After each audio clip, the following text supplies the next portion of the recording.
setelah program ini resmi berjalan, banyak sekali tokoh-tokoh politik, tokoh-tokoh publik, bahkan masyarakat pun yang membicarakan bahwa MBG itu adalah sarangnya para tikus. Tapi saya melihat dari persepsi saya bahwa program MBG ini adalah sebuah jebakan terstruktur. Kenapa bisa begitu? Mari kita simak. Jadi perjalanannya itu Presiden membuat kebijakan, lalu DPR yang menyetujuinya dan berapa anggaran yang dibutuhkan, lalu Kementerian Keuangan menggelontorkan dana tersebut langsung ke BGN atau Badan Gizi Nasional dengan dilakukannya pengawasan oleh BPK dan BPKP. Dan yang menjadi eksekutor dalam program MBG adalah BGN atau Badan Gizi Nasional. Karena ini MBG itu adalah programnya Pak Presiden Prabowo dan menggunakan dana APBN, maka kalau yang bersangkutan dengan APBN pasti ada DPR. Karena DPR adalah yang menyetujui program tersebut dan melakukan pengawasan atau controlling terhadap program APBN itu sendiri apakah berjalan baik atau tidak.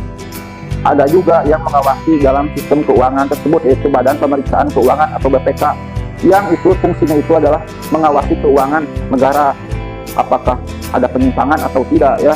Meskipun ada juga pengawas yang diutus langsung oleh Presiden, yaitu BPKP atau Badan Pengawas Keuangan dan Pembangunan. Yang membuat kejanggalan itu adalah kenapa harus orang ini yang menjadi ketua BGN atau Badan Gizi Nasional. Karena pasalnya masih banyak sekali orang-orang hebat, bahkan pemerintahan Presiden Prabowo ini tidak memiliki oposisi, maka banyak sekali ketum-ketum partai yang menganggur, yang masih menganggur, tidak punya pekerjaan. Kenapa harus orang ini yang menjadi ketua? Namun ternyata setelah saya lihat-lihat lagi kembali perjalanan politiknya, orang ini itu adalah orang kesayangannya Pak Prabowo atau orang kepercayaannya ya. Apalagi pada saat Pilpres kemarin, dia itu menjadi pakar dan yang mengusulkan MBG itu adalah orang ini. Kalian paham kan?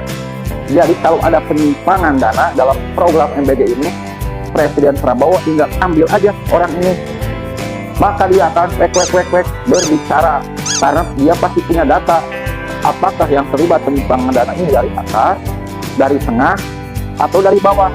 Pasti dia itu punya data atau seluruh datanya itu. Makanya saya bilang program MBG ini adalah sebuah jebakan terstruktur.